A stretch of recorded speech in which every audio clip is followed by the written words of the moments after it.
ሰላም እግዚአብሔር ቤተሰቦች እንደምን አላችሁ እንደምን አደራችሁ አሜን ያምላካችን የጌታችን የመድኃኒታችን የኢየሱስ ክርስቶስ ስሙ ከአጽናፍ እስከ አጽናፍ ከፀሐይ መውጫ እስከ ፀሐይ መጥለቂያ በፍጥረት አንደበት ሁሉ የተመሰገነ ይሁን።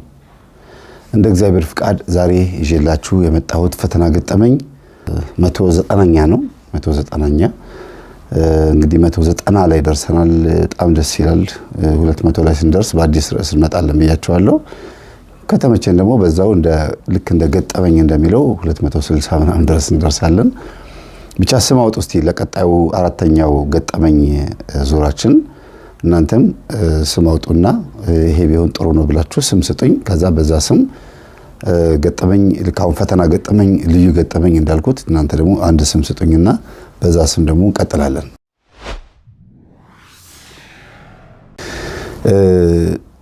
የዛሬው ገጠመኛችን ብዙ ትምህርት የሚያስተምረንና ጆሮ ለባለቤቱ ባዳ ነው እንደሚባለው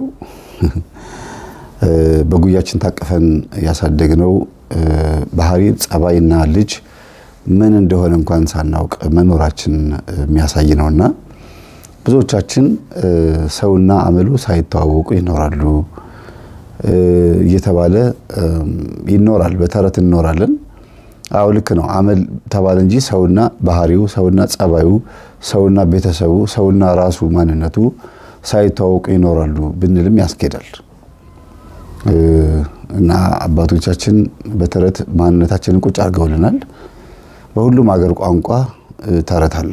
በሁሉም ሀገር ቋንቋ ቅኔ አለ። በሁሉም ሀገር ቋንቋ ወርቅና ሰምና ወርቅ አለ።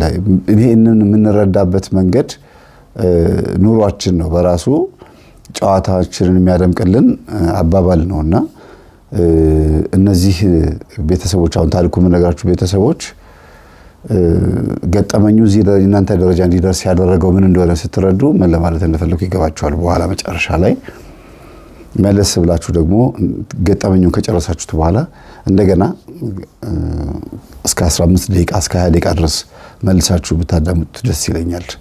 በቂ የሆነ ጥሩ የሆነ የማስተዋስ ችሎታችሁን ለማዳበር ገጠመኙን ትንሽ የቆንጸል አድርጌ ልንገራችሁና ከዛ እቀጥለዋለሁ። ግን በመሃል አንድ ማስጨብጣችሁ ግንዛቤ አለ። ሙሉ በሙሉ ቤተሰብ ልጅ ለመውለድ ወይ ጠንቋይ ጋር ወይ ደብተራ ጋር ወይ ደግሞ አሉ የተባሉ መናፍስትን የሚጎትቱ ሰዎች ጋር በመሄድ የታወቁ ናቸው። የነዚህ ቤተሰብ ዘሮች ማለት ነውና እንደተለመደው አንቺም በቃ ምን እንጂ አንቺም ቢያለሽ በቃ ሂጂ እስቲ እንግዲህ ምን ይደረግ ሁላችንም እንደዛ ነን እየተባለ ነው። ሁሉም እግዚአብሔርን ከመጠየቅ ይልቅ በአቋራጭ ልጅ ለማግኘት ገንዘብ ለማግኘትና ደስታና ሰላማቸውን ለማሟላት ይሞክራሉ። እንደማይሆን የታወቀ ነው። እኔ ይሄንን ገጠመኝ ለእናንተ በአካል ባቀርብላችሁ ደስ ይለኛል፣ ተአማኒነት እንዲኖረው። ግን ላይ ነበረ ሰዎቹ ቤተሰቦቹ ስለሚታወቁ ሁሉም ቤተሰቦች በመካንነትና ማህፀናቸው በመናፍስት በመዘጋት የታወቁ ስለሆኑ የሰፈር ሰውም ስለሚያውቃቸው ማቅረቡ በድምጽም ስለምትታወቅ የነማን ቤት ታሪክ እንደሆነ ሲታወቅ ስሜታቸው ጥሩ ስለማይመጣ ተወያይተን ተነጋግረን ይቅርብን ወይም ይቅርባችሁ ተባብለን ነው እኔ ያቀረብኩት። የት ሰፈር የነማን ገጠመኝ ስሟ ማን ትባላለች አይመለከተንም። እናንተም እኔም ሁላችንም መስማት ያለብን ታሪኩን ብቻ ነው። መጽሐፍ ቅዱስ ሲናገር ምን ይላል? ሰረገላ ቀስትና ጦር ለጦርነት ይዘጋጃል፣ ማሸነፍ ግን የእግዚአብሔር ነው ይላል። እና ይሄ ታሪክ ለእናንተ ተዘጋጅቷል። ራሳችሁን ማየት፣ ራሳችሁን መፈተሽ፣ ለማሸነፍ ቆርጦ መነሳት ወይም ደግሞ አክሽን መውሰድ፣ ይሄ እርምጃ መውሰድ፣ በቃ አንድ ነገር በተግባር መጀመር፣ ቁርጥ ውሳኔ ወስኖ መግባት የእናንተ ውሳኔ ነው። መምህር ገጠመኝህን ብዙ ዓመት አዳመጥኩኝ ግን እንደዚህ ነው ብላችሁ ግን ብላችሁ ታፈርሱታላችሁ።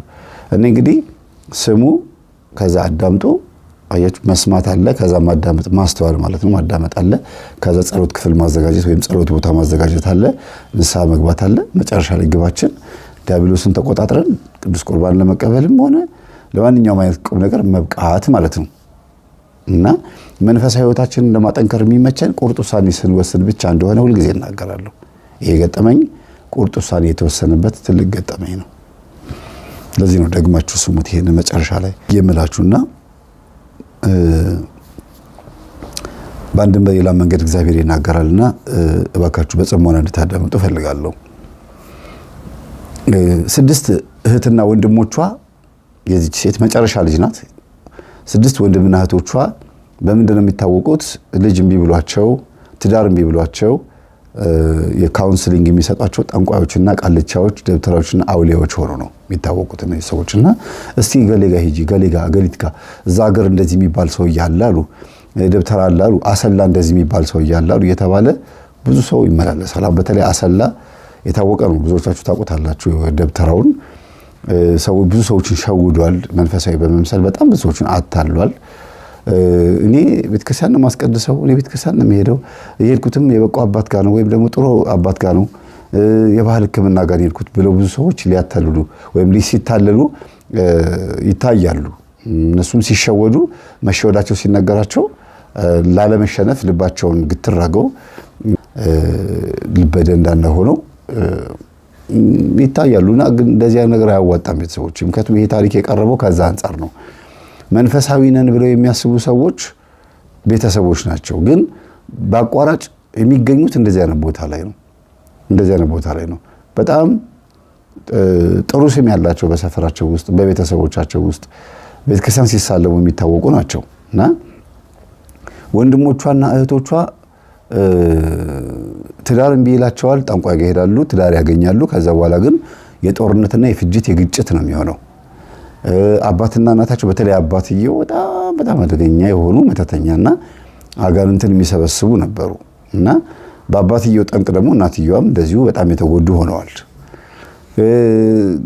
ከዛ ጋር ደግሞ አባትየው ሚስትየዋን ያገቡበት መንገድ፣ ሚስትየዋ ደግሞ አባትየውን የተቀበሉበት መንገድም የማህፀናቸው መዘጋት፣ የልጆቻቸው ማህፀን መዘጋትም አንዱ ምንጭ ስለሆነ ያው ግልጽ አድርጌ እንዳልናገር ስለተከለከልኩኝ ነው። እንዲህ ነው ማለት ነው። ልጆቹ ላይ ብቻ ነው እንዳተኩር የተፈቀደልኝ።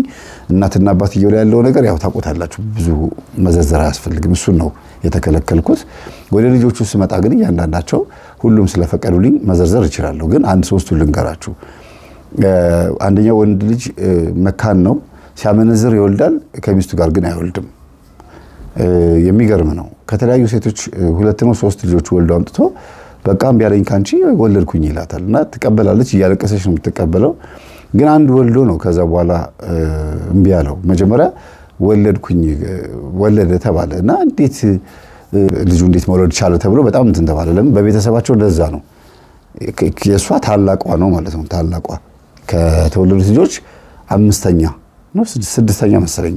እንግዲህ እሷ 7ኛ ነው የምትሆነው፣ እሱ 6ኛ ነው። እና ታላላቆቹን ከማየት ተነስተው ምን አሉ? ሲወልድ በመጀመሪያው የትም ቃልቻ ጋር የትም ጠንቋይ የትም ደብተራ ጋር ሳይሄድ ሲወልድ ገረማቸውና እንዴት በጣም ይገርማል፣ ይሄ ልጅ በጣም የዋህ ነው ማለት ነው፣ ውስጡ ንጹህ ነው ማለት ነው ምናምን አሉ። ግን አይደለም። ከተወለደ በኋላ ሞተ ይሄ ልጅ። እንደገና ሆድም አረገዘች፣ ሞተ። በወር ዓመት ሳይሞላቸው ነው የሚሞተው። እንደገና ሌላ ጊዜ ደግሞ 3ኛ ጊዜ ላይ 3 ዓመት ነው 4 ዓመት የሞላው ልጅ እንደዚሁ በራቸው ላይ እንደዚሁ ሞተ።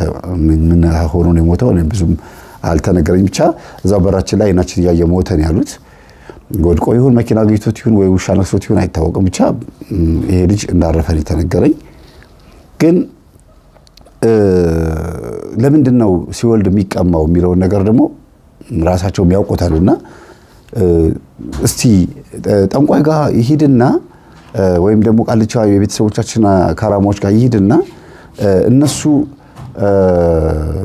የሚሉትን ሰምቶ ከዛ በኋላ ምናልባት ግብር ስላስቀረባቸው ሊሆን ይችላል። የቤተሰባችን ካራማዎች ብዙ ጊዜ መጀመሪያ ግብር ሳይቀርብላቸው ልጅ አይሰጡም ወይም ትዳር አይሰጡም፣ ሰላም አይሰጡም ተብሎ ነው የሚታመነው ማለት ነው። ስለዚህ እሺ ብሎ ይሄ ሰው ይሄዳል። ግን ሲሄድ ደስተኛ ሆኖ አይደለም ሄደው እና መጀመሪያውኑ ለምን አትነግሩኝም ነበር? 3 ልጅ ከማጣ ቤተሰቦቼን ወይም ልጆቼን ወይም ደግሞ እንደዚህ ከመሆን ከምቸገር ለምንድን ነው ማትነግሩኝ? ለምንድን ነው እንደዚህ ገንዘቤንም እድሜዬንም ደስታዬንም ሁሉ ነገር ለምን አጣለሁ ብሎ ተበሳጭቶ እየተነጫነጫ ነበር ሄደውና ቃልቻው የእናትየው ቃልቻ እናትየው የሚሄዱበት የሚያዘውትሩበት ነበርና መጣህ ይኸውልህ አመፀኛ በመሆን እንግዲህ 3 ጊዜ ቀጣው። ስለዚህ ለማንኛውም አንተ የምታገኘው ልጅ የኔ ነው የሚሆነው መጀመሪያ፣ አሁንም 4ኛ ላይ እሰጥሃለሁ። አንተ ነው የምትሰጠኝ? እንዴት ነው አንተ የምትሰጠኝ? እንዲያውም አልፈልግም ብሎ ወጣ። ሚስቱን ፈታ፣ ቤት ተቀመጠ። ተናደደና አመፀኛ ሆነበት ጠንቋዩ ላይና አይደለም ልጅ ቀርቶ የራሱን ህይወት ትዳሩንም የራሱንም ህይወትም እስኪያጣ ድረስ ተቸግሮ ነበር። ሱስ ውስጥ ገብቶ ጫት ውስጥ ገብቶ በጣም ከባድ የሆነ ውጥረት ውስጥ ገብቶ የነበረ ሰው ነው። ግን አሁንም በመኖርና ባለመኖር መካከል ያለ ሰው ነበረ። መጨረሻ ላይ ዝቶበታል ጠንቋዩ። ደግሞ ይሄ ጠንቋይ የዛተበት ሰው አይተርፍም እየተባለ ይወራልና እንዴት እንደተረፈ የሚገርማችሁ፣ እንዴት እንደወለደ፣ እንዴት ጠንቋዩን ተደፋፍሮት እንደወጣ፣ እንዴት ደግሞ አሁን በህይወት እንደቆየ ለቤተሰብ ይሄ ልጅ ትንግርት ነው። ግን ወደ ኋላ ሲሄድላችሁ ታላላቅ ወንድሞቹ በአጠቃላይ ማለት እዛ ቤት ውስጥ የሚወልዷቸው ልጆች በሙሉ በቤተሰቦቻቸው ካራማ ትእዛዝ ስለሆነ ልጆቹ እንዳለ አመፀኞችና ቅዱስ ቁርባን የማይቀበሉ በጣም አስቸጋሪ እንደው የሆነ አጋጣሚ ተፈጥሮ አንድ ቤተሰብ ላይ ልደት ወይ ሰርግ ወይ የሆነ ግራጁዌሽን ተጠርተው ልጆች ሲሰባሰቡ ብጥ ነው የሚያደርጉት። ግቢውን እርስ በርስ መፈነካከት ነው። አንዱ ተፈነከተ ሲባል አንዱ ወደቀ ነው፣ አንዱ ተላጠ ነው፣ አንዱ የሆነ ነገር ሆነ ነው፣ የሆነ ውሃ ተደፋበት ነውና ባይመጡ ልጆቻችሁን አታምጡ ነው የሚባለው። ድግስ በሚኖርበት ጊዜ አታምጡ በቃ ልጆቻችሁን ይባላል። ግን አይሰሙም። እንዲያውም እንዲህ አይነት አመጽ ሲበዛ አንዳንዶቹ እናቶች ልጆቻቸውን አርፈ ተቀመጥ ብለው ሰበብ እንዳይሆን ቁጭ ያደርጋሉ። አርፈ ተቀመጥ ለምን? ከሁኔታቸው ያያሉ። ስርዓት ያላቸው ልጆች ቢኖሩም እንኳን በሌሎቹ ይመታሉ፣ ይጠቃሉ ማለት ነውና ያ ነገር ወደ ልጆቹ ወርዷል ችግሩ። አይኑን የሚያጠፉት ልጅ አለ። አንድ ልጅ እርስ በርስ ህፃናት ሲጫወቱ አይኑን አጥፍተውታል። እዛው የቤተሰብ ልጆች ናቸው እና አንድ አይኑ የለም። እንግዲህ እግዚአብሔር አይን ይሁነው እንጂ በጣም ከባድ ነው። በልጅነት ጀምሮ አንድ አይን ማጣት በጣም ከባድ ነው። አሁን ይሄንን በአይምሯችሁ ያዙትና በደፈናው እንደዚህ መዘርዘሩ በጣም ከባድ ነው። በቃ ዞሮ ልጅ ይከለክላቸዋል። የእናትየው ዛር የአባትየው ዛር ምንድነው ትልቁ ተግባሩ?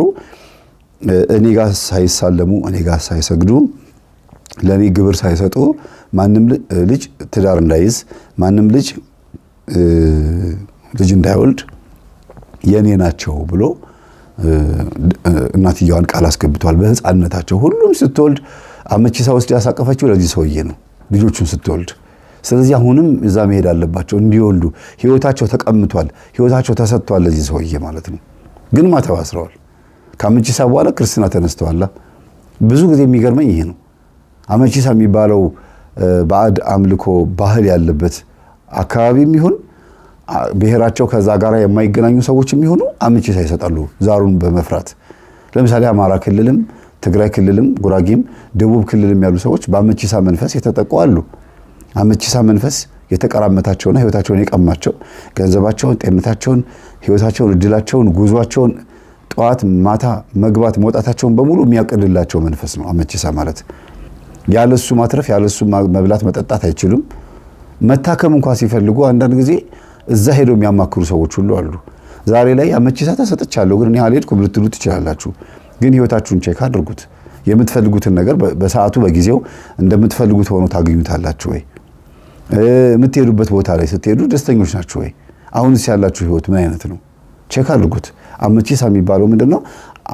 ወስዶ ማስታቀፍ ማለት ነው። ወስዶ ለአንድ ሌላ ከእግዚአብሔር ውጪ ለሆነ ባዕድ ነገር ወስዶ እንካ ላንተ ሰጥቻለሁ፣ በአንተ ህይወት ውስጥ ኖር፣ አንተ ነህ የቤተሰቤ ጠባቂ መላኪ ከራማዬ አንተ ነህ ብሎ ላዛ መስጠት ማለት ነው። ያ ደግሞ ቡና ጫትና ወተት ምናምን አድርጎ እንደዚህ ይተፋበታል። ሌላም ሲስተም አለ። መምጣት ያልቻሉ ውጭ ሀገር ሆነው ልጆቻቸውን የወለዱ ደግሞ ገንዘብ ይልካሉ። የሚገርመኝ እሱ ነው። አውሮፓም አሜሪካም አውስትራሊያም የትም አረብ ሀገርም ክፍለ ሀገርም የትም ቦታ ይሁኑ ያ ሰውዬ እንዲሰጥ አመቺሳው የሚያደርገው ሰውዬ ኢትዮጵያ ከሆነ ያለው ገንዘብ ላኪ ነው የሚባለው። በተዘዋዋሪ መንገድ ሰይጣን የሚፈልገው ምንድነው? ሰጥቻለሁ መባሉን እንጂ እጁ በእጁ አቀፈ አላቀፈ ምንም አያችሁ ትርጉም እንደሌለው ወስዶ ማስታቀፍ አይደል። ቃሉ ምንድነው? በአንደበታችን ላይ ፈቃድ መስጠት ነው። ልጄን ሰጥቻለሁ ነው ማስታቀፍ ማለት እና ይቺ የመጨረሻ ልጅ ላይ ነው እንግዲህ ገጠመኙ የሚያጠነጥነው እሷ ላይ ነው። ጓደኛዋ ጎረቤቷ ትዳር ይዛ ብላ ከወጣች በኋላ ይሄን የቤተሰቧን ታሪክ በተወሰነ መልኩ በከፊል ታውቃለች ልጅቷ። ግን አሁንም እምቢ ሲላት ወደ ቤተሰቦቿ ሄዳ እምቢ እንደዚህ ልጅ እምቢ አለኝ እኮ አላለችም። ጓደኛዋን ያማከረችው እንደው ምን ይሻለኛል እምቢ አለኝ እኮ ከባለቤቴ ጋር ደስተኛ ሆነን መኖር አልቻልንም፣ የልጅ ጉዳይ በጣም ያሳስበኛል ትላታለች። በቃ ምን ችግር አለ እንሂድና እንድማቀው የቤተሰባችን እንደዚህ ወይ አንቺም እንደዚህ አልሽኝ እናቴም እንደዚህ ብላኝ ነበር፣ እንደዛማ ከሆነ ወደ ቤተሰቦቼ ቤልሽ ኖ አይደለም ወደ ቤተሰቦቼ ከሄድሽ እስቲ ከሱ ራቂና ደግሞ የኔ ላሳይሽ ትላትና ያው ከእጅ አይሻልም ዶማ አይደለም የሚባለው እንግዲህ አልሸሹም ዞር አሉ። ሁለቱም ያው አዘልከው ማቀፍከው ሁለቱም ተሸከምከው ሆኖ እዛም ሄደች አንድ ነው። ስለዚህ እዛ ሄደች ከጓደኛዋ ጋር። ጓደኛ ደግሞ አጥፊም ነው አልሚም ነው እና ወሰደቻት። ጠንቋዩ ወጣት ነበረ። ወጣት ስላችሁ ጎልማሳ 40 ምናምን ዓመት ነበረ። ይቺም ልጅ የዋዛ አይደለችም። ቁመት፣ ውበት ሁሉ ነገር ነበራትና ልጅ ትፈልጊያለሽ? አዎ በእንግዲያውስ ከኔ ጋር አብረን መተኛት አለብን። ያው ታውቃላችሁ መቼም ይሄ የተለመደ ነገር ነው። አብዛኛው ቦታ ላይ ለቀላል እያየነው ስለመጣን ነው እንጂ ብዙዎች ልጆች የማን ልጆች እንደሆኑ ይታወቃሉ።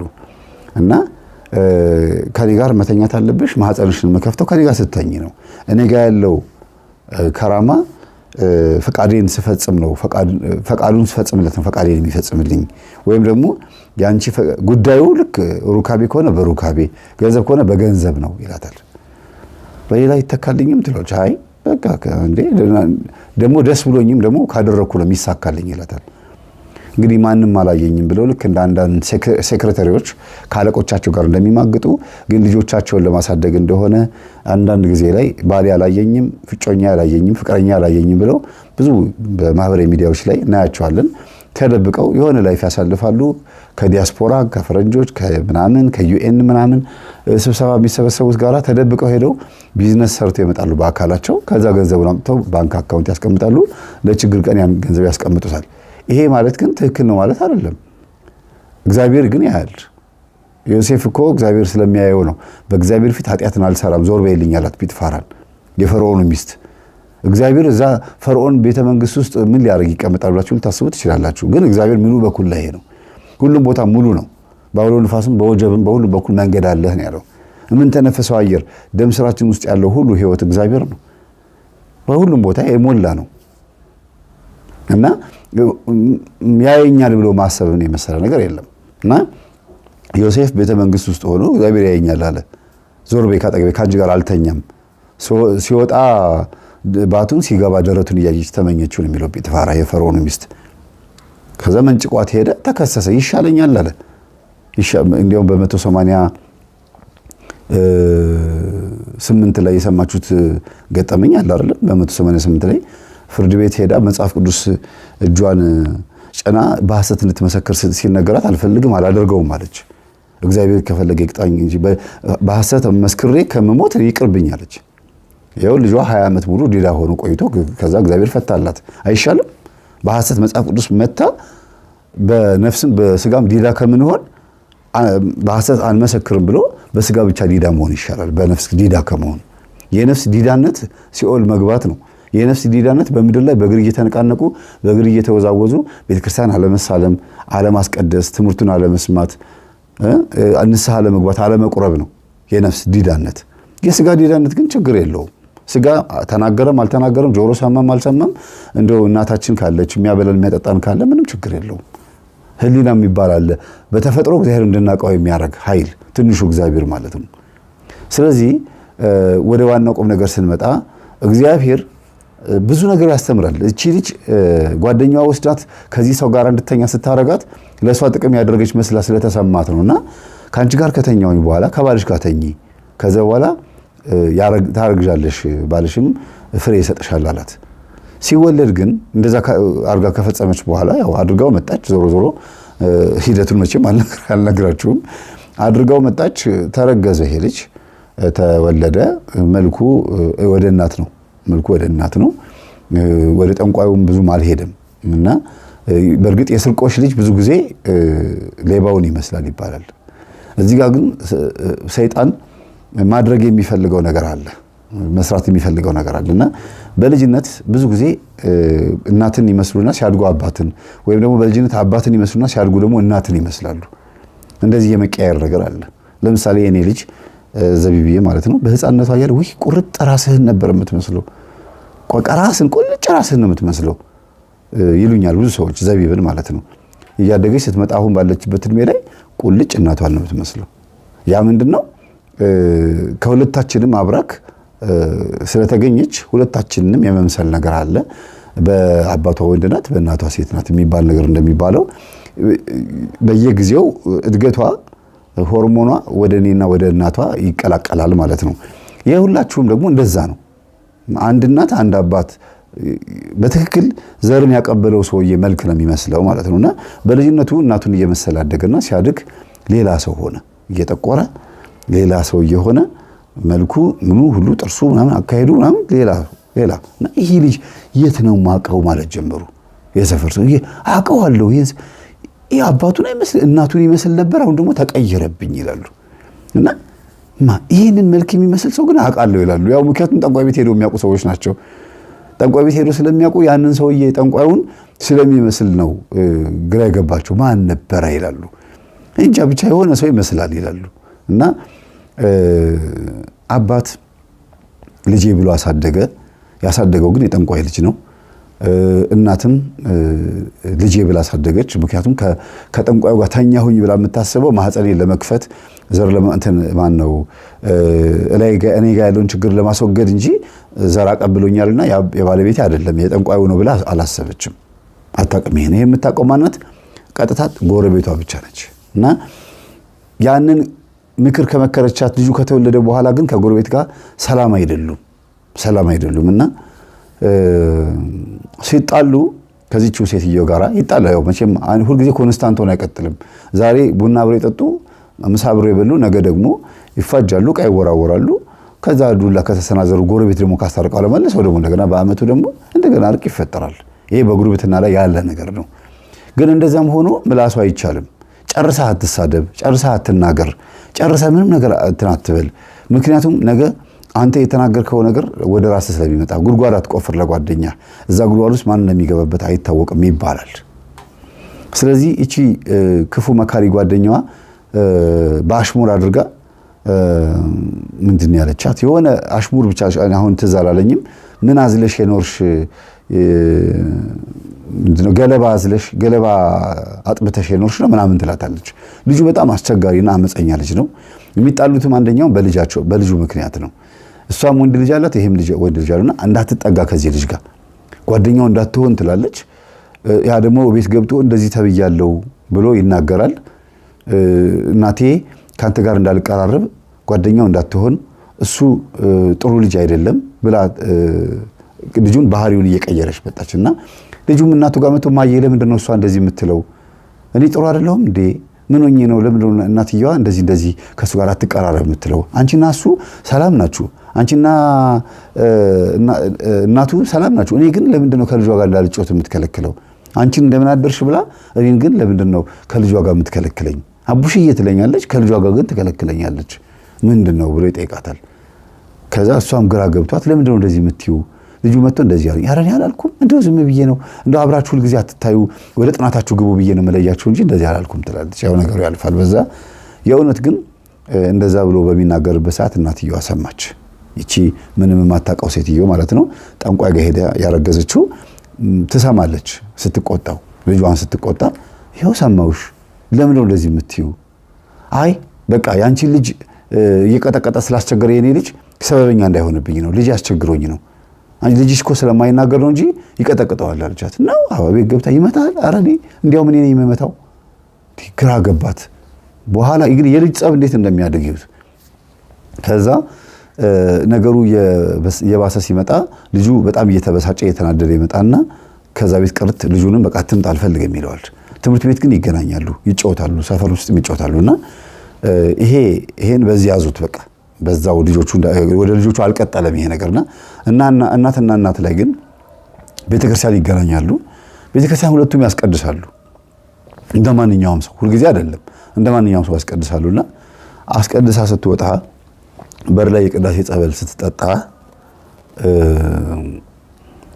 ቅዳሴ ጸበል አስቀርታ ስትጠጣ ይችኛዋም የጠጣችበትን ኩባያ ይፈልጋል ስትል ጊዜ አላወቀቻትም። ከኋላ ነጠላ ለብሳለች። ነጠላ ለብሳ ማን እንደሆነ ሳላወቀች አምጪው አለቻትና ተቀበለቻትና ስታያት ወይ አንቺ ነሽ እንዴ አለቻት። አዎ እኔ ነኝ። ወይ መጣው ልጠጣ አለች። ሶል ስትል ኩባያውን ቁጭ አደረገችው ነው ሌላ ኩባያ ተቀበለች። ይሄን ግን አይታታለች ሴትዮዋ። ከዛ ምንድነው ሴትዮ ምን ሆና ነው እሷም አሁን የምትጠጣበትም ሌላ ሰው የጠጣበት ነው፣ ግን የጠጣሁበት ላለመቀበል ለምንድነው እንደዚህ የምታረገው ብላ አንድ ቤተክርስቲያን ውስጥ ነው እንግዲህ አስቡት። ሁላችንም ቅዳሴ ጸበል የምንጠጣበት ኩባያ ሁሉም ሰው በከንፈሩ የነካው ነው፣ ግን እምነት ነው ዋናው። አምነን ነው ይሄ እንደዚህ ያለበት ይሄ እንደዚህ ያለበት አንልም፣ ወይም ደግሞ ገሌ ባፉ የነካው ነው አንልም።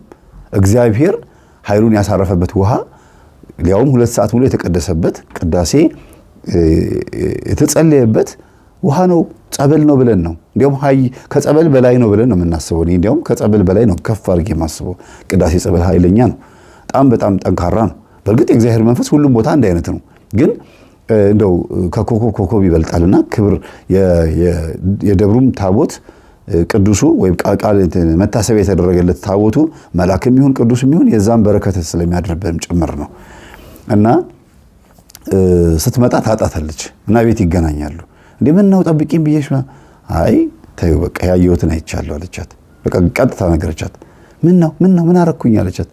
እኔ የጠጣሁበትን ኩባያ ላለመጠጣት ነው ልክ እኔ ዘውር ስለ አስቀምጠሽ ሌላ ኩባያ ተቀበልሽ ውስጥ ጊዜ አይደለም አንሳኝ እኮ ነው። አይ አይደለም እኔ የሰጠሁሽ ትልቅ ነበረ፣ ያነሳሽው ኩባያ ደግሞ የተቀበልሽ ኩባያ ደግሞ ትንሽ ነው። አትገልብጪ። አሁን ገብቶኛል። በቃ በዛው ራስሽን ቻይ ታታለሽ። ድሮንስ ምን ቀረብኝና ብላ ያው መቼም ሆድ ያባባውን ብቅል ያወጣል የሚባለው የሴቶች ትክክለኛውን ባህሪ ለማወቅ ይላሉ አንዳንድ ወንዶች ሲናገሩ። ያው እኔ የለሁበትም። ሲናደዱ እዋቸው ነው የሚባለው። ልክ ሲበሳጩ እንዲያውም ምናምን ብለው የሚጀምሩት ነገር አለ። የሆነ ያስቀመጡት የያዙት የቀበሩት ምናምን ብዙ ነገር አለ አይደለም። ወንድ ልጅ ብዙ እንደዚህ አይናገርም። ይሄን አይቻለሁ ሴቶች ላይ ምንድነው ዝም ብለው አስመሳይ ሆነው ጥርሳቸውን ሲያሳዩ እንደፈለጉ ሲጮት ይቆዩና ሲጣሉ ግን አንቺን አላቅሽምና ነው የሚባል አንድ፣ ሁለተኛ እንዲያውም አንቺን ምናምን ብለው ሁለት እንደዚህ ቢዘረዝሩት ነገር አለ። እና ትክክለኛ ባህሪያቸው ንዴት ላይ ነው የሚታወቀው። ሲናደዱ ሲበሳጩ፣ በተለይ ባልና ሚስት ሆነው የሚስትን ትክክለኛ ባህሪ ለማወቅ ስትናደድ ያት ነው የሚባለው። ትክክል መሆን አለመሆኔን ጻፉልኝ። ስህተት ነው ካላችሁኝ ስህተት ነው፣ በቃ ችግር የለውም። ግን እኔ አላልኩም። እውነት ከሆነ ደግሞ ልክ ነህ በሉ። አሁን በጣም ይጣላሉ። ጸብ ሲመጣ አጋጣሚ የዚች ሴት ባል ይመጣል። የዚች ከጠንቋዩ ለልጅ ሴትዮ ባሏ ይመጣል። ምን ብዬ ስም ላውጣላት? የዋሃ ልበላችሁ። የዋሃ ያቺ ደግሞ ብልጣ ብልጦ ወይም ደግሞ መቼም ብልጣ ብልጥ ልበላት።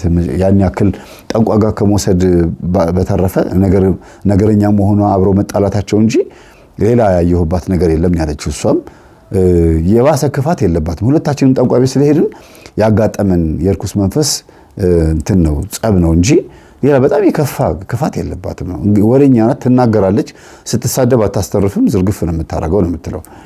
እና ባልየው ሲመጣ ሚስትህን ሰብስብ ነግሬሃለሁ፣ እዛ ምንድነው ዲቃላህን ታቀፈህ ምናምን አለችው። እንዴ ከሷ ጋር መሰለኝ የተጣላሽ የነበርሽው እና ወደ እኔ ደግሞ ምን አዘውረሽ አላት።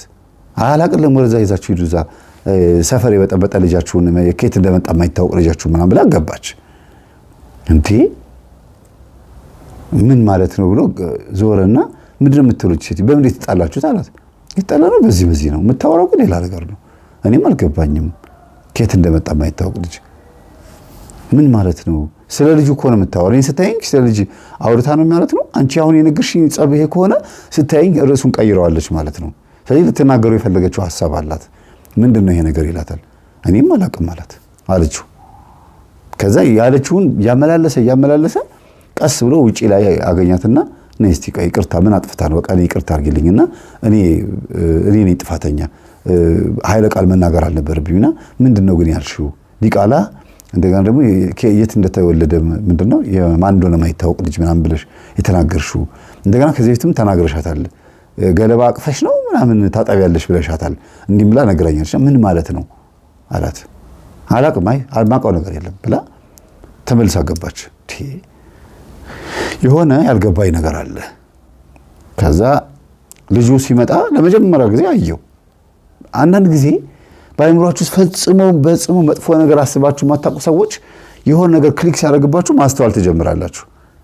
ቤት ውስጥ በስተቀኝ በኩል ያለውን የቆመውን ነገር አይተሃል ስትባሉ እናንተ በሌላችሁበት የት ቤት በኩል በበሩ በጀርባ በኩል ቆይ እስቲ ቤት ሲሄድ ያለው ትመጡና ታያላችሁ አይደል? ለምን ውጪ ላይ ተነግሯችኋል። አሁንም የሆነ ነገር ስለተደወለበት ጭንቅላቱ ላይ ሲመጣ ልጁ ዝም ብሎ አየው ከላይ እስከታች። ቆመቱም እሱን አይመስልም፣ መልኩም እሱን አይመስልም፣ አይደለም እሱን እናቱንም አይመስልም። እና እስቲ አንተ ፊት ለፊት ቁም አለው። ቆመ። አታምኑኝም? ልብሱን አስወለቀው። ትልቅ ልጅ ነው፣ እድሜው መናገር አይጠበቅብኝም። ልብስህን አውልቃለሁ። ለምንድን ነው እንደዚህ የምታደርገው አለው። ሂጂ ውጭ አንቺ ከፈለግሽ ወደዛ ሁኚ። አንቺ ፊት ልብሱ ማውለቅ ሊፈራ ይችላል፣ እኔ ግን አባቱ ነኝ፣ ምን ችግር አለው?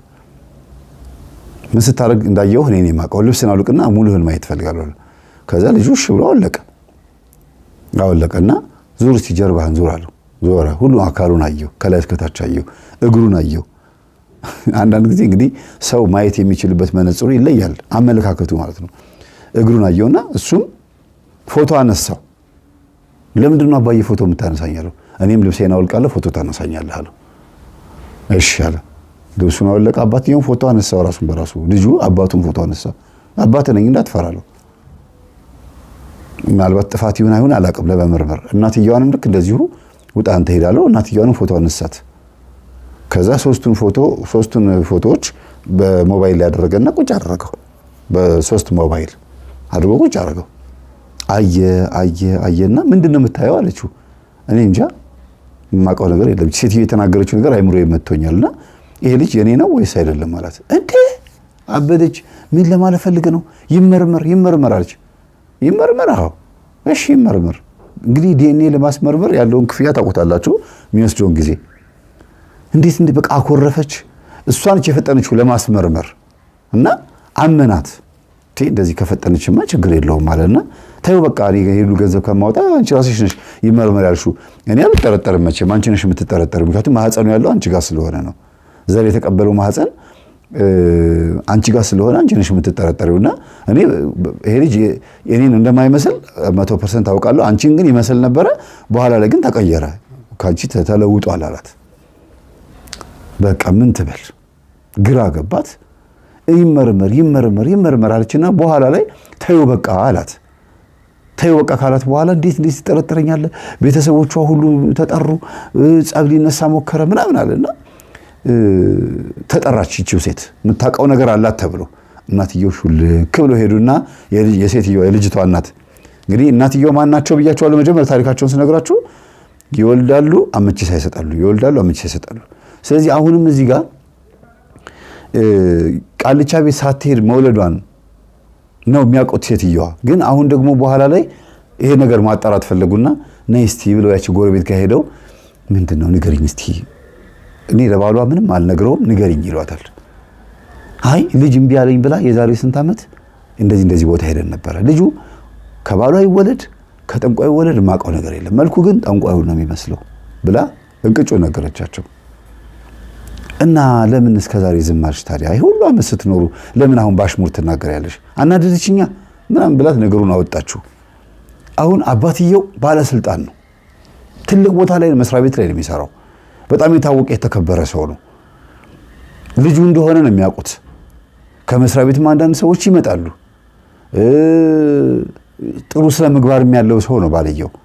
ግን በቦታው ላይ ሆናችሁ ስታዩት ነው አንዳንድ ነገር ትንሽ እንትን የሚላችሁ የምትረዱትና ይሄ ሰው በጣም አዘነ፣ አንገቱን ደፋ። እኔ እኮ እንደዚህ ደረጃ ይደርሳል ብዬ አላሰብኩም። በቃ ሴትዮዋ ከተናገረች በኋላ ውስጤ አጣራ እያለ ይጎተጉተኛል አለ እና እኔ ግራ ገባኛል፣ በጣም ተጨንቄያለሁ አለ። እናትየዋ ቀስ ብለው ወሰዱትና ልጄ ይኸውልህ የኔ ልጅ ካንተ ነው የወለደችው፣ ችግር የለውም አትፍራ፣ ካንተ ነው የወለደችው፣ ምንም ነገር አትጠራጠር እና ምንም የሚመጣ ነገር የለም፣ ዝም ብለህ ኑሮህን ቀጥል፣ እኔ ከልጅ ጋር ግን አወራለሁ። ምኑን ነው የሚያወሩት?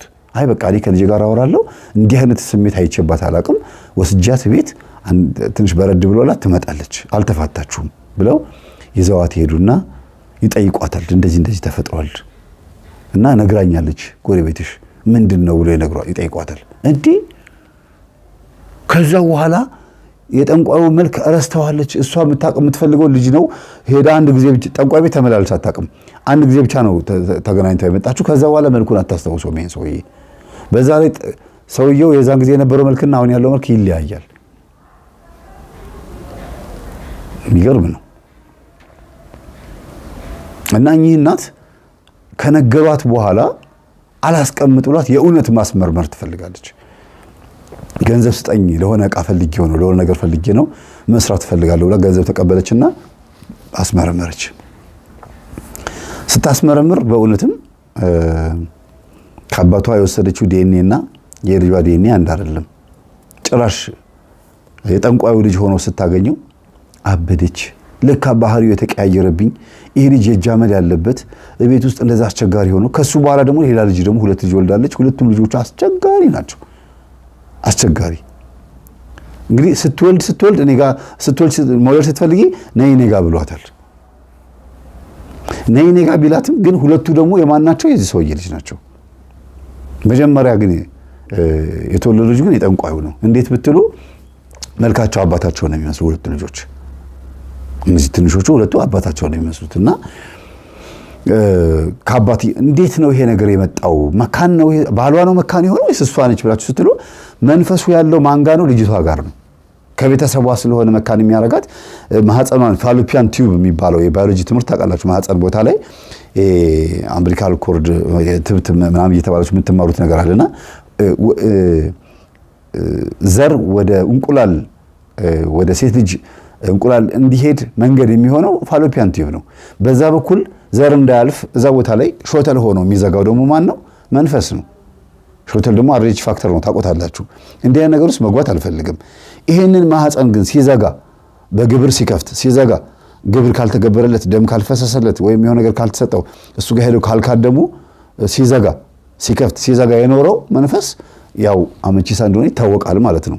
እና እቺ ልጅ አንድ ጊዜ ለጠንቋይ ፈቃዷን ስለሰጠች ሁለተኛ ጊዜ ላይ ያን ያክል አይፈልግም። እሱ የሚፈልገው አንድ ጊዜ መግባት ነው የሚፈልገው። በቃ ልቧ ስታድግ በፈቃዷ ጠንቋይ ጋር መሄድ እንዳለባት ነው ሊያስተምራት የፈለገው መንፈሱ። ሄዳ አታውቅም ነበረ። ለመጀመሪያ ጊዜ ለልጅ ብላ ሄደች፣ ጀመረች በዛው። ሁለቱም ልጆቿን ልትጸንስ ስትፈልግም ሄዳ ከሱ ጋር ተኝታለች። ግን ያረገዘችው ደግሞ ዘር ያቀበለው ደግሞ ባሏ ነው ማለት ነው። ፈቅዶለታል። ያው አብረው የሚያሳድጉት ማለት ነው። ግብሩ ማን ነው? የበኩር ልጅ የሆነው የመጀመሪያ ልጅ አስራት ሆኖ የተሰጠው ለሰይጣን ነው ወይም ደግሞ ለጠንቋዩ ነው ማለት ነው። እንደ ሰው ቢወዛወዝም በጣም አስቸጋሪ ወንድሞቹን ቅጥቅጥ የሚያደርግ ነው። አይረባም። በዛ ላይ ደግሞ ምንም ቁም ነገር የሌለው ልጅ ነው። በአስተማሪም በሰፈርም በምንም በቃ ዝም ብሎ ተራ የሆነ አነጋገርና ተራ የሆነ ስብዕና ያለው ሰው ነው። ማለት ስለሱ ለመናገር ሰፈራችሁ ውስጥ አንድ ሰነፍ የሆነ ተማሪ ካያችሁ ልክ በዛ መስሉት። በቃ ሰነፍ ተማሪ በትምህርት ብቻ አይደለም በድድ ማስጫወታ ላይ የሚቀመጥ ሰው ያሰለቸ ሌባ ነው ብላችሁ የማታስቡት ሌባ፣ ጨዋ ነው እንትን ረባሽ ነው ብላችሁ የማታስቡት ጨዋ መሳይ ሌባ፣ አስቸጋሪ ሰው ነው። እና ግን ይሄንን ስሙታ አባትየው አያውቅም። ይሄንን አያውቅም። ከሰማይ ገለዋል ነው የሚባለው። አንድ ጊዜ ስብርብር ስላደረገው የ11 ዓመት ልጅ ነው ምናምን እያለ በጣም ስለጎዳው ድጋሚ አትንገሩት ለአባቱ ነው የተባለው። ከጊዜ በኋላ እቺ ሴት ከጠንቋይ ማርገዟን ስታቅ ምን ትሆን በቃ ግራ ገባት። ወይኔ እና ማጣራት አለበት እያልኩኝ ሄደን አጣርተን ቢሆን ኖሮና የእሱ ልጅ እንዳልሆነ ቢያውቅ ምንድን ነበር መሆነው? እንዲህ እኔ እኮ እንደዛ አልመሰለኝም እንደዚህ ነው እንዲህ ብላ ሄዳ ጓደኛዋን ጠይቀቻት። ለምን አልነገርሽኝም? እኔም አላውቅም። እኔ ከሱ እንዳረገች በኋላ ሲያድግ ግን መልኩ የሱ እንደሆነ በደንብ ገብቶኛል። ያወቅሽ ነበር የመሰለኝ እኮ እኔ እኔ መልኩን ረስቼዋለሁ እኮ ሰውየውን። ከዛ በኋላ እኮ አግኝቼውም አላውቅም ስንት ዓመታችን። እና ይሄ ሁሉ ብቻ መንፈሱ ጋርዷት፣ ኢቭን የወለደችለት ጠንቋይ እንኳን መልኩ ማን እንደሆነ መንፈሱ ጋርዷት ይሄን ያክል እንዳታውቀው አድርጓት ነበረ። አሁን ቢሮ በሚመላለስበት ሰዓት ይሄ ልጅ አባዬ ብሎ ቢሮ ይሄዳል። አንድ ጊዜ አባቱ ቢሮ ይሄዳል። ያው መቼም የማይቀር ነው ይሄ። ሲሄድ አባትየው ከርቀት ዝም ብሎ ይመለከት ሲቁጭ ማለት ይርዛጋ ይለውና ይመለከተዋል። በቃ ግራ ገባው። ይሄ ልጅ የኔ አይደለም፣ በቃ ደመደመ። ይሄ ልጅ የኔ አይደለም። ያቺ ሴትዮ የተናገረችው ነገር የሆነ የምታውቀው ነገር ስላላት ነው። እንደምንም ብዬ ነገር ማወጣታት አለብኝ። ግን የኔ ሆኖ ካልተገኘ ምንድነው የማደርገው? እቺ ሴትዮ ምንድነው የማደርጋት? ቀጣዩ ሁለቱ ልጆች እንዳላስመረምራቸው መልካቸው እኔ ነው የሚመስለው። ይሄ ግን ይለያል። እናቱንም አይመስልም፣ መልኩ ደግሞ ወደ እኔ የማይጠጋም እና መሀል ላይ ሰውየው ተጨነቀ እና የዓመት ፈቃድ ወስዶ ቤት ተቀመጠ። ቤት በሚሆንበት ሰዓት አመመው። ልታስታምመው መጣች ሚስቱ። ያው 15 ቀን እናትየው ወስዷት ነበረ። ተመልሳ መጣች። እንደምንም ታረቁ። አጥሚቱንም በጉንም ምኑንም እያረደች ምን እያለች ዝምላ ቤት ውስጥ ያው ቤት ነው የሚውለው። ከዛ ውጭ የትም አይሄድም። የዓመት ፈቃድ ከወሰደ አሞኛል ብሎ ደግሞ ከወሰደ ራስ ምታት ነው ያለበት። ያው ግዴታ ቤት ነው የሚታከመው ከሚስቱ ጋር መሆን ያለበትና ይሄንን አጋጣሚ ተጠቅማ አብረው መጸለይ ጌታ ጋር እንደምትነግረው ስትጨነቅ ምን ስትል ከኛ ጋር ተገናኘች ማለት ነው። በሰው ምክር፣ በጎረቤት፣ በጓደኞቿ፣ በአንዳንድ ስራ ቦታ ላይ በምታውቃቸው ሰዎች ምን ይሻለኛል መንገር አለብኝ። ሰውየው የሆነ ያወቀው ነገር አለ ወይ ቺቲዮ ተንቀሽቀሻ ነግረዋለች ወይ ደግሞ አውቆታል፣ ተረድቷል። በቃ የልጁን ዲኤንኤ ወስዶ የራሱን ዲኤንኤ ወስዶ ልጁ አለመሆኑን አውቋል። የታመመው በዚህም ነው ብላ በጣም በቃ እንትን ትላለች፣ ትጨነቃለች እና መስገድ መጸለይ እንዳለባት በኋላ ባሏ እንዳያመልጣት ሌላ ሀዘን ውስጥ እንዳትገባ ጓደኞቿ ሲመክሯት እና ይሄን ትምህርት ሲሰጧት እስቲ ይሄን ትምህርት እንስማ ብላ ትምህርት ከፍታ ስትል አብረው የጀመሩት እኩል ነው ትምህርቱን። በኋላ ላይ ግን ለባሏ እኔ መርጬ ላንተም የሆነን ርዕስ እየሰጠውህ ብታዳምጥ ይሻላል ስትለው ችግር የለውም ሁሉንም ክፈችው ልስማው አላት። ከዛ ቀስ እያሉ ሲሰሙ እንዲህ አይነት ገጠመኞች ጋር ይደርሳሉ። እንግዲህ አንዳንድ ገጠመኞች እንዲህ አይነት ተመሳሳይነት ሐሳብ ያላቸው ገጠመኞች ጋር ይደርሱና በእርግጥም ጠንቋይ ቤት ሄደው ጠንቋይ ጋር የሚያስጠነቁሉ ልጅ ፍለጋ የሚያስጠነቁሉ እንዳሉ ምናምን ስንናገር ሰምቶ የሰው መጀመሪያ ጊዜ ላይ ልጅ የለንም ነበርና ልጅ ፍለጋ ሄደሻል እንዴ አላት። ከዛ እኔ አልልኩም ግግም ድርቅ አለች። ምን ትበል? ምክንያቱም እዚህ ይሄን የመሰለ ትምህርት እየተማረ አዎ ሄጃለሁ ካለችው ጻብ ነው የሚነሳው። ቢያንስ እንኳን መሰረት ያዝልኝ ብላ በጎን እንገናኛለን እና ሰው በፍጹም አሁን እንዳትነግሪው መጀመሪያ መንፈሳዊ ህይወቱ ይደግ ብያታለሁ።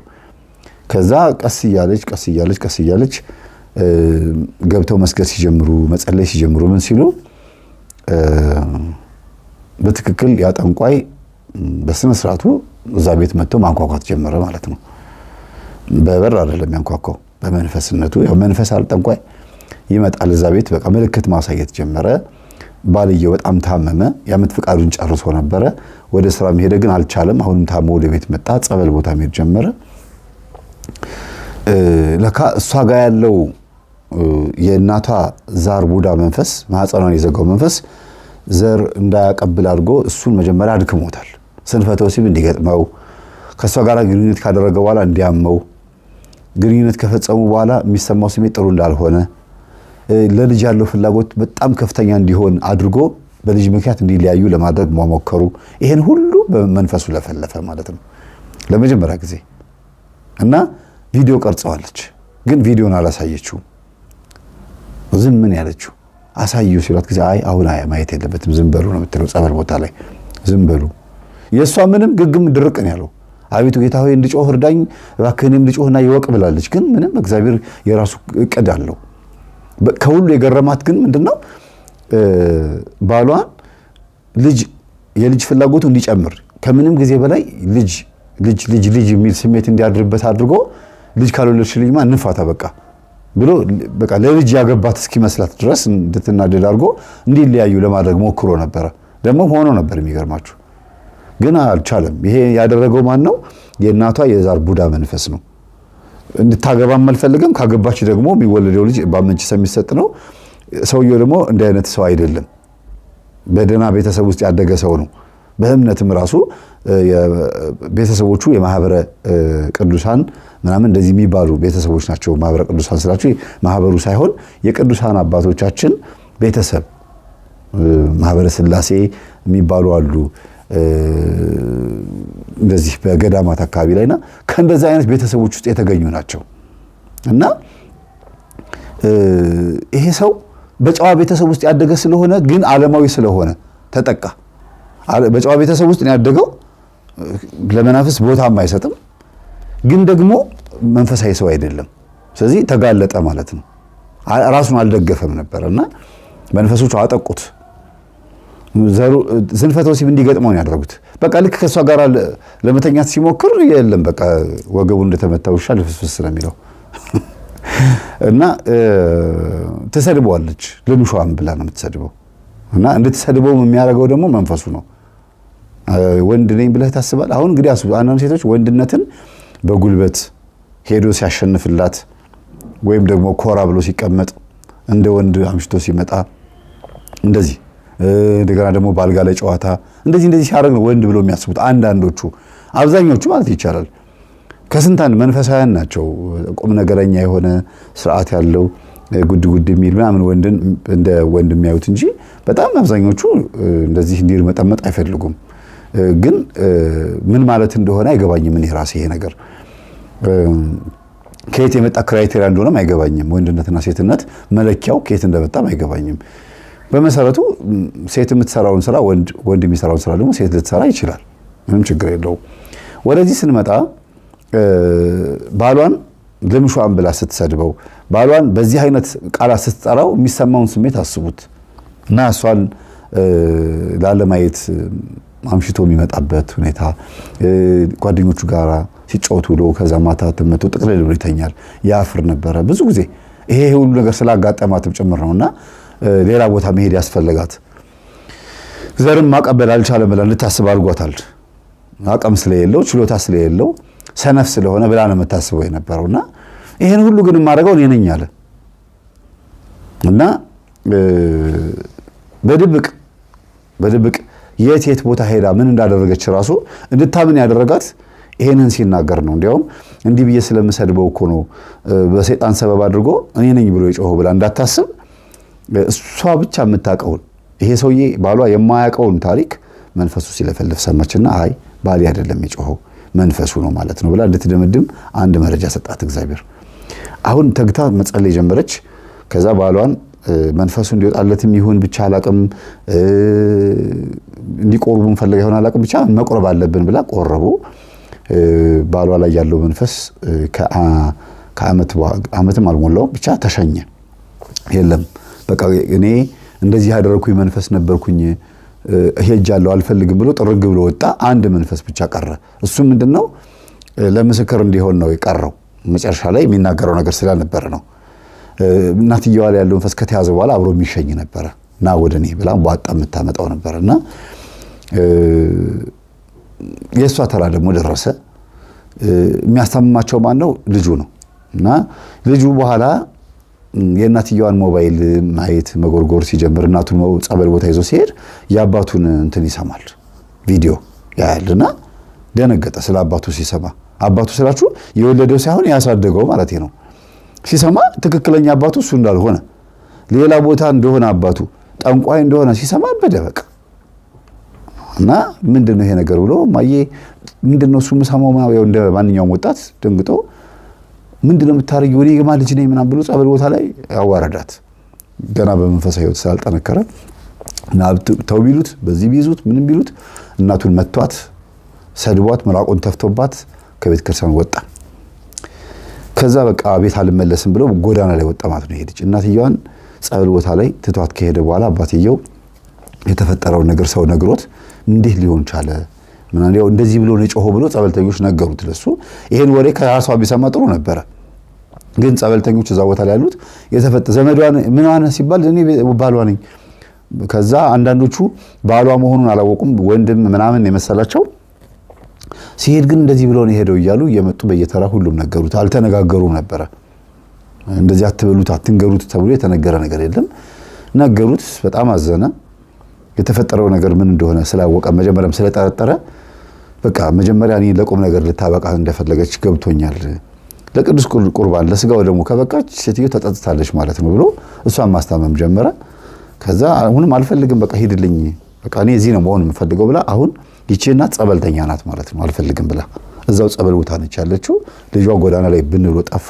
ባሏ ደግሞ እቤት ብቻውን ያለው ከሁለት ልጆቹ ጋር ማለት ነው፣ ከትንሾቹ ልጆች ጋር። አሁን የጎዳናው ልጅ ፍለጋ ያላደረኩት ጥረት የለም። አንደኛ ፎቶን በዩቲዩብ ለመበተን አልቻልኩም። ለምን ከበተንኩኝ የቤተሰብ ይደነግጣል ወይም ደግሞ ገበና ማጋለጥም ጭምር ነው። እንዴት ላድርግ? አሁን የዚህ ልጅ ፎቶ ይዤ እኔ የማውቃቸው ጎዳና ልጆች ጋር ሄጄ ይሄ ልጅ በእናንተ አካባቢ ላይ ሲያወደድል ካያችሁት ያው እኔ ያስተምራለሁ ጎዳና ልጆችን ስነግራቸው እንዴ ማናውቀዋለን ከሚሊኒየም አዳራሽ አካባቢ የት ይርቃል? እዛ ቦሌ መድኃኒዓለም መስቀለኛዋ ቀረኒሳ አካባቢ ላይ የማይጠፋ ልጅ ነው። ቀረኒሳ ሆቴል አካባቢ ላይ እዛ በቃ መስቀለኛዋ ላይ አለ፣ ሂድ ታገኘዋለህ አሉኝ። እና እንሂድ እንዲያውም አሉኝ። አብረን ሄድን። ከዛ እኔ እዛ ቁጭ ብዬ ጥሩ ታልኳቸው መጣ። እንዴት ነህ ሰላም ነው አልኩት። እግዚአብሔር ይመስገን አለኝ። አዲስ የጎዳና ልጅ ትመስላለህ አልኩት። አዎ አለኝ። ይኸውልህ እነዚህ ልጆች የምታያቸው ሁሉ ጎዳና ላይ ማስተምራቸው ልጆች ናቸው። ግን ጎዳና ላይ ያሉት ኃጢአት አይሰሩም፣ ሲጋራ አያጨሱም፣ ማስቲሽ አያሸቱም። እንደገናም ደግሞ ይሰግዳሉ፣ ይጸልያሉ፣ ማታ ማታ እንደዚህ ያደርጋሉ አልኩት። ኧረ አለኝ። አዎ ታዲያ ምን ልታዘዝ አለኝ። አይ አንተም ደግሞ ወደ ማህበራችን ተቀላቀል ነው ጊዜ ማህበራችን አንተም ጎዳና ልጅ ነህ አለኝ። አዎ አልኩት። ማህበራችን ስላልኩ እኔ እነሱ ጋር እኔ ማህበራቸው አይደለም አብሬ ነው መቀላቀለው። ከዛ የዛን ቀን እንዲያምነኝ ብዬ አብረን ሄደን ላስቲካቸው ውስጥ አብረን ይዘን ሄደን ገባ። አብሮ እዛው መኖር ጀመረ። እኛ ጋር ብላ ጠጣ ምን ብሎ ቲማቲም ቃሪያ ምናምን ከትፈው ዛቃላችሁ ላስቲካቸው ውስጥ የሚገርም ወጥ ነው የሚሰሩት። ሽሮ ወጣቸው፣ አትርክካቸው እንዴት እኔ አሁን አትርክክ አልወድም፣ ግን እንዴት እንደሚጣፍጥ ብታዩት። እና ቀረበ። በስማ በቃ ደስ አለው። እዚህ ነው መሆን የምፈልገው። ከየት ነው የመጣኸው ማለት ነው። ከዛ ነገረኝ፣ እዛ የሰማሁትን ታሪክ እዚህ እሱ ነገረኝ። ነው አይደል አልኩት። አዎ ለማንኛውም የሚገርም ታሪክ ነው የነገርከኝ። እናትህን ግን ጥለህ መምጣት አልነበረብህም። ለማንኛውም ተመልሼ እመጣለሁ፣ ትማራለህ፣ አብረሃቸው ሁን። የሚጎልህ ነገር ካለ ንገረኝ፣ ቢሮ መምጣት ትችላለህ። እነሱም ደግሞ ያስተምሩሃል። እዚህ መቀመጥ ሁሉ ትችላለህ፣ ወጥተህ ምናምን ብዙም አትንከራተት፣ በቃ እዚህ ሁን አልኩት። ለምን ጎዳና ልጅ አይደለም ልጁ። ጎዳና ልጅ ስላልሆነ እንትን እንዳይል ነው ይሄ እንዳይጉላላና ሌላ ሱስ ውስጥ እንዳይገባ ነው። እነሱ ከብዙ ሱስ የመጡ ናቸው፣ አይተውን የመጡት። እሱ ደግሞ እንዳይሄድብኝ ነው እንዳይለምድ ነውና አንድ ሳምንት ያክል ነበረ የቦዘነው። ከዛ ከአንድ ሳምንት ቦዘኔነት ወደ ቤት ውስጥ የጎዳና ላስቲክ ውስጥ አስቀመጥ ነው። እኔ መለስ እያልኩኝ ከአባትየው ጋርም እየተነጋገርን ማለት ነው እያልኩኝ አግኝቼዋለሁ፣ እንዳታስደነግጠው ከርቀት መኪና ውስጥ ሆነህ እየው አልኩት። ከዛ ሄጄ ወርጄ ከመኪናው ላስቲክ ውስጥ ስገባ ምናምን ከርቀት አየኝ። በሌላ መኪና ነው የመጣው። አየው፣ በጣም ገረመው እና እንዳትመጣ አልኩት። ለምን አለኝ። ይምጣ ወደ ቤት አኖ ይችን ጎዳና ህይወት ይያት፣ ከቤት መውጣት ምን ማለት እንደሆነች ይያት፣ ትንሽ ይማርና ከዛ ይምጣ አልኩት። በጣም ይገርማል። በቃ እንደዚህ ነው የምታስተምረው፣ እንደዚህ የምትዞረው አለኝ። አዎ አልኩት። ይሄ ነው ውሎ አለኝ። እንደዚህ በየትም ቦታ ላይ ሲሄድ ይሄ ነው በቃ ስራዬ አልኩት። ደስ ይላል አለኝ። እኔም ደስ የምረካው በዚህ ነው። ይሄ የኔ ሆቢ ነው፣ በቃ የኔ ቴንደንስ ዝንባሌ ነው በቃ። እንደገናም ደግሞ በዛ ላይ ደግሞ ይሄን ሳረግ ነው ነፍሴ የምትረካው አልኩት። እና በጣም ደስ ብሎት ወደ ሚስቱ ሄደ። እኔ እዛው ልጁን አይቸው የሚያስፈልግ ነገር ካለ ይሄን ካግዛበት የሰጠሁት ለምንድን ነው እስቲ ታማኝና አይደለም በሰጠሁት ምን ይገዛል ብዬ ነው። ድሮ ተደብቆ ያጨስ ነበረ ስላሉኝ አሁን ልጆቹ ሳያቸው ጎዳና ውስጥ ሆነው የቤት ልጅ ነው የሚመስሉት። እግራቸውን ታጥቦ ነው የሚተኙት። እዛ ጎዳና ላይ እኮ ነው። እጃቸውን ታጥቦ ነው የሚበሉት። ልብሳቸው ንጹህ ነው። እኔ ማስጠጊያ ቦታ ስላጣሁኝ ነው። እዛ የሆነ ቦታ ተከራይቼ ወይ ትልቅ ህንጻ ተከራይቼ ቢኖር እንዳላ ሙጅራቸው ነበር። እዛ ግቡ ብዬ መኝታ ፍራሽ ማማርጌ አርግ ነበር። ግን አሁን ያለውበት ሁኔታ ባሉበት ቦታ ላይ ልጆቹ ብቃት መንፈሳዊ ህይወት እንዲኖራቸው አድርጌ ወደ ቤተሰቦቻቸው ሲሄዱ ንጹህ ልጅ ሆነው እንዲሄዱ ሳስረክባቸው ጥሩ ልጅ ሆነው እንዲረከቡ ከነ ጎዳና ልጅነታቸው ሳይሆን ጎዳና ላይ ሆነው የቤት ልጅ ሆነው እንዲሄዱ ነው የምፈልገው። ጎዳና ላይ ሆነው የቤት ልጅ ሆነው እንዲሄዱ ነው የምፈልገውና ያንን በደንብ አድርጌ ነገርኩት። ከዛ ይሄን አንብብላቸው አንተ፣ ከዛ ይሄን አንብበህላቸው ይተኙ። ትንንሾች ልጆችም አሉ ትልቆችም አሉ። ነገርኳቸው። እንደዚህ ነው። አባትየው ከርቀት መጥቶ ያየ ነው። ያ የምታዩት መኪና የሱ አባት ነው። የሀብታም ቤተሰብ ልጅ ነው ምናምን ብዬ ነገርኳቸው። ደነገጡ። እነሱም አባቱ ባለስልጣን ነው። መስሪያ ቤቱን ሁሉ ወስጄ አሳየኋቸው። የዚህ መስሪያ ቤት ዋና ስራ አስኪያጅ ልጅ ነው ብዬ ነገርኳቸው። ግን ታሪኩን ሲናገር ስለሰሙ ታዲያ አባቴ እኮ ሌላ ነው ሲል ነበረ እኮ ያሳደገው ይሄ ሰውዬ ነው፣ እኛ የምናውቀው ይሄንን ነው። ያኛው ደግሞ ገና አልተጣራም መንፈሱን ያወራው። ግን እኔም ልጆቹን መደምደም አልፈለኩም፣ እንደዛ እንዲያስቡ አልፈለኩም። ደግሞ ድንገት ተናደው ሞራሉ እንዳይነኩት ብዬ ነው። ከዛ ልጁ ጎዳና ላይ አንድ 15 ቀን ያክል ተቀመጠ። ብርዱን ቻለው ግን ይለኛል አባትየው ደውሎ። ችሎታል፣ ብርዱን ችሎት። ያው ድሮንም እኮ ማታ ማታ ቤት እየመጣ ያድራል እንጂ እኮ ቀን ቀን የሚውለው እኮ ምናልባት እዛ ሊሆን ይችላል፣ አይታወቅም፣ አንተ ሳታውቀው። ይሄ ልጅ ጎዳና አዲስ አልሆነበትም፣ ምንም ያን ያክል ብርቅ አልሆነበትም አልኩት። እውነትም ብርቅ አልሆነበትም ይሄ ልጅ። ለምንድን ነው ስትሉ መንፈሱ ነው፣ ውስጥ ያለው መንፈስ ለካ እንዲቦዝን ጎዳና ሆኖ እንዲኖርና ያ ነገር ብርድ ከተሰማው ህመም ከተሰማው ይመለሳል ወደ ቤት። ያ እንዳይሰማው አድርጎ ቶሎ አዳብት ቶሎ ያ ነገር እንዲላመደው አደረገ ማለት ነው። ግን በጎን ደግሞ እግዚአብሔር ጠለፈና በእኔ ልጆች በኩል ላስቲክ ውስጥ እንዲያድር አደረገውና በላስቲክ ውስጥ እግዚአብሔር ነበረ። በጎዳና ልጆች ውስጥ በዛ በስብስባቸው ውስጥ መዝሙር ነበረ እና ላስቲክ ቤታቸውን የሰሩበት ቤት ግንቡ ፊት ለፊት ያለው ቤት ውስጥ ያሉት ሰዎች በሳህን እንጀራ ይዘው መጥተው ሰጡን እና እንዴ አሉ ውስጥ ሲያዩኝ፣ አንተ እዚህ ምን ታደርጋለህ አሉኝ። እነሱ ለካ መዝሙር ሰምተው ነው የመጡት። እኔ እዛ እስከ 3 ሰዓት እስከ 2 ሰዓት ድረስ አንዳንድ ቀን አስተምሪያቸው ወደ ቤት እመጣለሁ እና ሰላም ናችሁ እግዚአብሔር እያስተማርኳቸው ነው። ምን አሉኝ፣ መጽሐፍ ቅዱስ እንዴ አንተ አውቃለሁ አይደለም እንደዚህ ቲክቶክ ላይ ምናምን ዩቲዩብ ላይ አሉኝ። አዎ ምን ነው ችግር አለ ስላቸው፣ አረ ችግር የለም ደስ ይላል፣ እኛ መዝሙራቸውን ሰምተን እንደው ለእነዚህ ልጆች ይሄ ጎዳና ቤቴ ያሉ ከሚዘፍኑ ይሄን መዝሙር ሲዘምሩ ስንሰማ በእናታቸው እራቱ ሰዱላቸው ብለን እንዳለ እራታችንን አምጥተን የሰጠናቸው አሉ። እንደዛማ ከሆነ ቤታችሁ ገብተው አንድ ቀን እስቲ ወጉ ይድረሳቸው ጠረጴዛ ላይ ቁጭ ብለው አልኳቸው። ይምጡ አሉ። ግር ብለው ሮጠው ሄዱ። በቃ ልጆቹ ወደ 8 ናቸው 9 ናቸው፣ ትንሽም ትልቅም አለ። ኑና ናውጣ ያው ደስ ይላሉ፣ እንትናቸው ፍቅራቸው ደስ ይላል። አብረን ሄድን። እኔ ያው ስወጣ አዩኝና በስብከት ቀሚስህ ነው የምታስተምረው? አዎ የቤተ ክርስቲያን ስሜት እንዲሰማቸው፣ በዛ ላይ ደግሞ መንፈሳዊ ስሜት እንዲሰማቸው፣ እንዳልተረሱ እግዚአብሔር እዚህም እንደሚመጣ እንዲያውቁ ነው ይሄን የማደርገው አልኳቸው። ይገርማል። አንዳንድ ጊዜ ሰዎች የሚረዱበት መንገድ ለየት ይላልና በስማ ብለው አማተቡና የመምህር ግርማ ልጅ ነህ አይደል አሉኝ። አዎ አልኳቸው።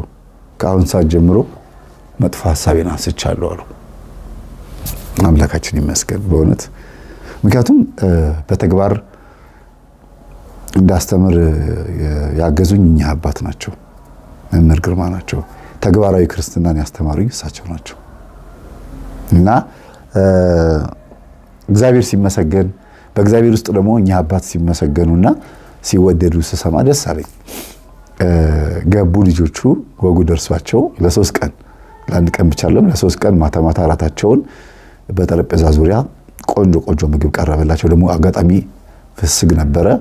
የቀረበላቸው ምግብ ጥርጋገው እየበሉ ከዛ በኋላ 4ኛ ቀን ሲጠሯቸው አይ እኛ በቃ እናመሰግናለን የመምህር ተስፋዬን ትምህርት ጋብዘናቸዋል፣ እኛ ደግሞ የምናቀርብላችሁ ምሳና እራት የለንም ይሄን ነው ብለው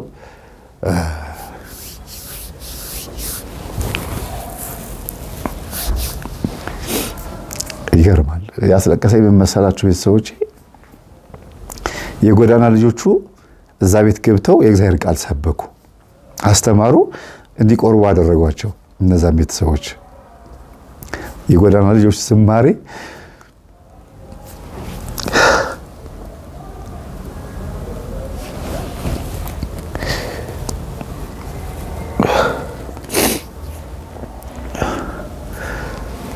አንዳንድ ጊዜ እግዚአብሔር በማን አንደበት ላይ እንዳለ አታውቁም። 9ኙም ልጆች ገብተው በየተራ ቤተሰቡን አስተማሩ፣ ዘመዶቻቸውን ጭምር እዚህ ደሩ እስኪሏቸው ድረስ። አይሆንም እኛ ላስቲክ ቤታችን ውስጥ ነው የምናድረው፣ ወደ የቤተሰቦቻችን መሄድ አለብን ብለው ቤተሰብን ሙሉ ቤተሰብን ለቅዱስ ቁርባን ያበቁ የጎዳና ልጆች ናቸው እና ተግባራዊ ክርስትና ደስ ይላል። እንዴት እንደዞር አያችሁት? ይሄ ልጅ ፍለጋ ሄጄ እንዴት በተግባር እንዴት ዙሪያ ጥምጥም እንደሄደ። ከዛ ይሄ ልጅ ይሄን አይቶ ደግጦ እንደዚህ ነው እንዴ አለና ወደ እናቱ ሄዱ። እናቴን ይቅርታ አድርጊልኝ ብሎ ጉልበቷ ስር ተደፍቶ እናቱን ይቅርታ ካደረገላት በኋላ አሁን ከእናቱ ጋር እናቱን እያስጠመቀን ያለው እግዚአብሔር ይፈውስሽ በሏት።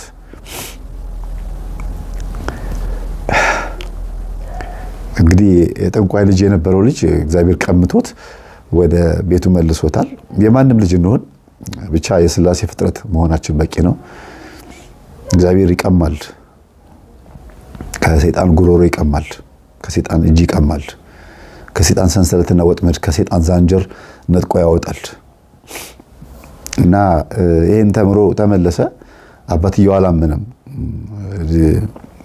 እውነት በስጋ ከወለድኳቸው ልጅ ይልቅ ይሄ ልጅ በጣም ትንግርት ሆነብኝ እያሉ ነው። ሲሰግድ እንደምንኮራኩር ነው የሚሰግደው።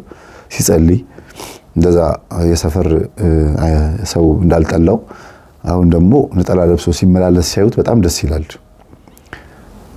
የአምላካችን ስም የተመሰገነ ይሁን። ሰላም